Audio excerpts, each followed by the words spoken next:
अस्सलाम वालेकुम, welcome back to my channel. I hope you all doing great. तो आज की जो वीडियो है उसमें मैं लेकर आई हूँ क्लीनिंग हैक्स। बहुत ही इंपॉर्टेंट वीडियो है। इसमें सबसे पहले तो हम जो है वो क्लीनर बनाएंगे बहुत ही सादे से इंग्रेडिएंट्स के साथ जो आपके हर किसी के घर में मौजूद होते हैं।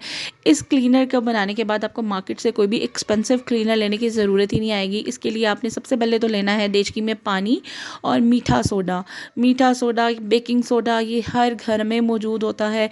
इसके लिए कोई भी चीज़ बना मतलब महंगी चीज़ आपको कुछ भी लेने की ज़रूरत नहीं है। उसके बाद इसी पानी में जो है वो मैंने थोड़ा सा सर्फ़ डाला था, तकरीबन 1 से 1.5 चम्मच। और कोई सा भी शैम्पू जो भी आप यूज़ करते हैं, आपने वो वाला शैम्पू उसका 1 चम्मच इस पानी के अंदर डाल देना है।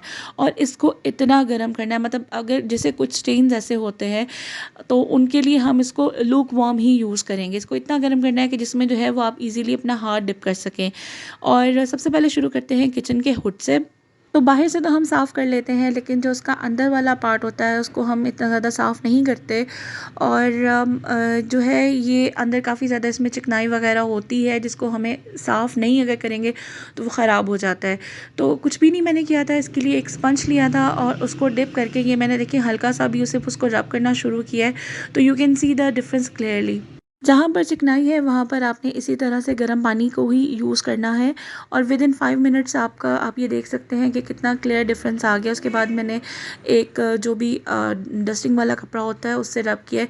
और ये इनर साइड है, बाहर वाली साइड मेरी बिल्कुल क्लीन है और मैंने अंदर वाली साइड आपको क्लीन करके दिखाई है इसी सोल्यूशन से।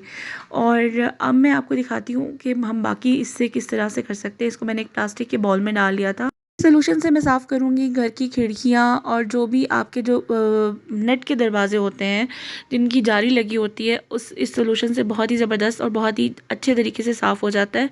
ये जो खिड़की है ये सहन में खुलती है और सहन में खुलने की वजह से इसके ऊपर बहुत डायरेक्ट मिट्टी आती है।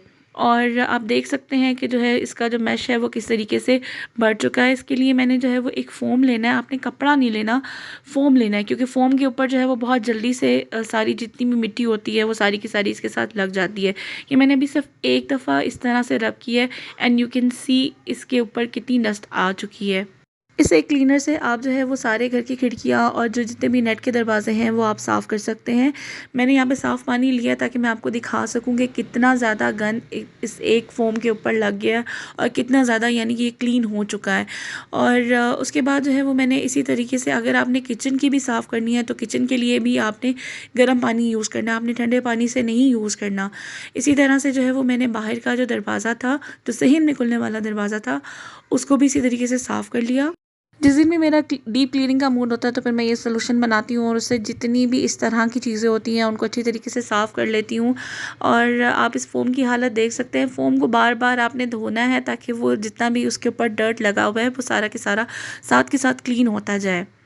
अब मैं आपको दिखाती हूँ कि आप जो है वो इसी सॉल्यूशन से दरवाज़ों को किस तरीके से साफ़ कर सकते हैं। अब बाज़ औक़ात हम लोग इनको देख देख के ना हमें फ़ील ही नहीं होता है कि कि इतना गंदा हो चुका है और हम यूज़ टू हो जाते हैं कि यार ठीक है, हमें इतना ज़्यादा फ़ील नहीं होता। तो घर के जितने भी दरवाजे होते हैं उनके साथ बच्चे भी लटक रहे होते हैं। फिर उसके बाद जितनी भी मेड्स वगैरह होती हैं वो भी उसी तरीके से हाथ ऊपर रख देती हैं और हम लोग इनको इतना ज़्यादा नोटिस ही नहीं करते। हाँ, दीवारों के स्टेन्स हमें नज़र आ जाते हैं और इन दरवाज़ों को हम अवॉइड कर देते हैं। तो ये मैं आपको डिफरेंस दिखाने के लिए कि ये मैंने अभी इसको हार्डली कोई 1-2 मिनट ही रब किया था और उसके बाद ये देखेंगे कितना ज़्यादा अच्छे तरीके से साफ़ हो चुका है। तो इस तरह से जो है वो एक ही सोल्यूशन से आप इस तरह से दरवाज़ों को भी साफ़ कर सकते हैं। और ये बिल्कुल यानी कि 1-2 मिनट में मुझे इसी फ़ोम के साथ कोई रब करने की भी ज़रूरत नहीं है। हल्का-हल्का सा आप रब करेंगे तो वो सारा का सारा जितना भी डर्ट होगा वो सारा का सारा फ़ोम के साथ लग जाएगा। तो अब मैं साफ़ करूँगी इसी सेम सॉल्यूशन के साथ इसी दरवाज़े के हैंडल को। हर बंदा हैंडल भी पकड़ रहा होता है, जो भी घर में एंटर होता है हैंडल यूज़ करते हैं, तो हम इन चीज़ों को बहुत ही अवॉइड कर देते हैं। और इसके ऊपर भी जो है वो मुझे 1-2 मिनट ही लगे थे, इससे जो है वो अच्छी तरीके से साफ़ हो गया था। और ये आप देख सकते हैं। अच्छा, हैंडल साफ़ करते हुए मुझे जो है वो फ़ील हुआ कि मुझे यहाँ पे जो है वो हार्ड वाला स्पंज लेना चाहिए था, स्कॉच ब्राइट टाइप का, ताकि उससे जो है वो जल्दी साफ़ हो जाना था। लेकिन मैंने वही वाला जो मेरे पास स्पंज था मैं उसी को यूज़ कर रही थी। तो लेकिन अगर आप इसको हार्ड वाले स्पंज के साथ जो स्कॉच ब्राइट होता है अगर आप उससे यूज़ करेंगे तो बहुत जल्दी हो जाएगा। अब चलते हैं एक और हैक की तरफ। इस्त्री हर घर में होती है और हम भी इसको बिल्कुल अवॉइड करते हैं। हम नहीं देखते कि इसको सफाई की ज़रूरत है, और इसी एक सॉल्यूशन के साथ मैं इसको भी साफ़ करूँगी। और यकीन करें कि मुझे सिर्फ 1 मिनट तो बहुत ही ज़्यादा था, 30 सेकंड में ये मैं सारा का सारा, मैंने कोई वीडियो को फास्ट नहीं किया। मैंने इसी को आपके सामने ही मैं करूँगी। इसको मैंने डिप किया और डिप करने के बाद मैंने इस तरह से बस रब किया है और ये बिल्कुल साफ़ हो गया। तो अगर आप अच्छी बहू बनना चाहती हैं तो फिर उसके लिए आपने यही करना है कि एक सॉल्यूशन बना के रख लें, और उससे ये डिफरेंट चीज़ें जहाँ पर भी आपको लगता है कि कुछ ऐसे पक्के स्टेन्स होते हैं जो बड़ी मुश्किल से साफ़ होते हैं, तो आप उससे आराम से इसको साफ़ कर सकते हैं। और ये सारी जो है वो मैंने इस्त्री विदिन 2 मिनट्स में इसको साफ़ कर लिया था, ये आप देख सकते हैं जी। तो अब चलते हैं नेक्स्ट हैक की तरफ, और ये टी स्ट्रेनर है। टी स्ट्रेनर को जब आप कुछ अर्सा यूज़ करते रहते हैं तो इस तरह से जो है वो पत्ती बीच में फंस जाती है, और फिर जब आप चाय डाल रहे होते हैं तो आपको बहुत ही प्रॉब्लम होती है। तो इसको आज मैं साफ़ करूँगी। इसके लिए भी कोई आपको क्लीनर की ज़रूरत नहीं है, इसके लिए आपने कुछ भी नहीं करना, सिर्फ आपने चूल्हे में आग लगानी है और टी स्ट्रेनर को ऊपर रखना है, और इसको हल्का हल्का यानी कि आपने घुमाते रहना है, इतना घुमाना है, इसको इतनी आंच पे रखना है कि इसमें से धुआं निकलने लग जाए। धुआं निकलेगा और इस तरह से स्मेल आएगी जैसे पाए जल रहे हैं, लेकिन ये है कि यकीन करें कि ये बिल्कुल साफ़ हो जाएगा। और इसके साथ जो है आपने कुछ भी नहीं करना, सिर्फ एक बाउल में जो है वो पानी ले लेना है, और मैं आपके सामने ही सारा इसको साफ़ करूँगी। बिल्कुल 2 मिनट्स में ये भी साफ़ हो जाएगा। अच्छा, इसके बाद जो है वो मैंने इस तरह से लिया था एक ब्रश, और इसके बॉटम में एक छोटी सी बॉटल है जिसके बीच में मैंने लिक्विड सोप डाला था, और इसके ब्रशेस काफ़ी हार्ड हैं। अगर आपके पास ये नहीं है तो आप इसकी जगह पे कोई भी अपना पुराना टूथब्रश ले सकते हैं और उसके साथ आप इसको साफ़ कर सकते हैं। अगर वो भी नहीं यूज़ करना चाहते तो आप स्कॉच ब्राइट से इसको साफ़ कर सकते हैं। मैंने इस वजह से इसको यूज़ किया क्योंकि इसके जो है वो ब्रिसल्स काफ़ी हार्ड हैं, और इसको जो है वो आपने जो जाली मिलती है जो किचन में यूज़ होती है बर्तनों के लिए, आपने उससे साफ़ नहीं करना। मैंने बहुत सारी औरतों को देखा है कि जो उससे साफ़ कर रही होती हैं, यकीन करें कि वो जो जाली होती है वो इसके जो टी स्टेनर होता है उसकी नेट में फंस जाती है, और आपको पता भी नहीं होता कि सम टाइम वो आपकी चाय के बीच में भी चली जाती है। मतलब आपने अगर उससे साफ़ करेंगे तो उसके बहुत छोटे छोटे पार्टिकल्स इसके टी स्टेनर के अंदर रह जाते हैं जो नहीं निकलते। तो जब भी आपको क्लीन करनी हो तो आप कोई भी अपना एक्स टूथब्रश या उसके बाद स्कॉच ब्राइट ले लें। स्कॉच ब्राइट क्योंकि ग्रीन कलर का होता है, अगर उसका कोई पार्टिकल इस जाली के अंदर नेट के अंदर फंस भी जाता है तो वो एटलीस्ट नज़र आता है। और इस तरह से आप जो है वो अपना कोई भी टी स्ट्रेनर अच्छी तरीके से साफ़ कर सकते हैं। और ये बिल्कुल क्लीन हो चुका है, आप देख सकते हैं, इसका डिफरेंस आपको समझ में आ गया होगा। और इसका ये रहा पानी, इसमें पानी से हालात से आपको पता चल गया होगा कि कितना ज़्यादा इसमें से गंद निकला है। और मैंने जो है वो दूसरा पानी भी रखा हुआ था, मैंने कहा मैं आपको दिखाऊंगी कितना ज़्यादा गंद निकला था, ये जो मैंने खिड़की साफ़ की थी। और अब चलते हैं अपने दूसरे हैक की तरफ, और वो है फ़र्नीचर। अगर आपके घर में कार्विंग वाला फ़र्नीचर है तो उसको बहुत ही मुश्किल होता है साफ़ करना, क्योंकि उसमें बहुत ही छोटी छोटी इंग्रेविंग्स होती हैं जिसके ऊपर डस्ट अंदर चली जाती है, और उसको डस्टिंग से यानी कि आप उसको जब भी आपको साफ़ करना हो पड़ता है, बहुत मेहनत लगती है और बहुत ज़्यादा टाइम लगता है। तो इसके लिए आपको कुछ भी नहीं चाहिए, इसके लिए आपको चाहिए दो अपने एक्स ब्रशेस, एक छोटा साइज़ का आप ले लें और एक बड़े साइज़ का ले लें। ये मेरे पास कोकोनट ऑयल है, ठीक है, और ये मैंने एक छोटी बॉटल में डाल के रखा हुआ है और इसी पर्पज़ के लिए मैं यूज़ करती हूँ। तो आपने सबसे पहले जो है कोई भी रफ़ क्लॉथ सोफ़े के ऊपर रख लेना, ताकि जब आप ऑयल वगैरह लगाएं तो उसके ऊपर इसके छींटे ना पड़ें। और ये जो है पहले सबसे पहले जो है वो मैंने ड्राई ब्रश से सारा इसको साफ़ किया था, क्योंकि अगर आप एकदम से इसके ऊपर ऑयल लगाएंगे तो जहाँ जहाँ पे डस्ट होगी, जहाँ जहाँ पे मिट्टी होगी, वो फ़ौरन से बैठ जाएगी। तो करना ये है कि अगर आप चाहे जूतों का ब्रश ले लें, मैंने जूतों का ब्रश नहीं लिया क्योंकि इसके अंदर जो है वो काफ़ी ज़्यादा मिट्टी थी, तो मुझे जो है वो उसको छोटे ब्रश से करना था, तो इस वजह से जो है वो मैंने बड़ा ब्रश नहीं लिया, छोटे ब्रश से लिया है। और पहले आपने उसको अच्छी तरह से डस्ट आउट करना है, फिर उसके बाद आपने ऑयल के साथ इसको अप्लाई करना है।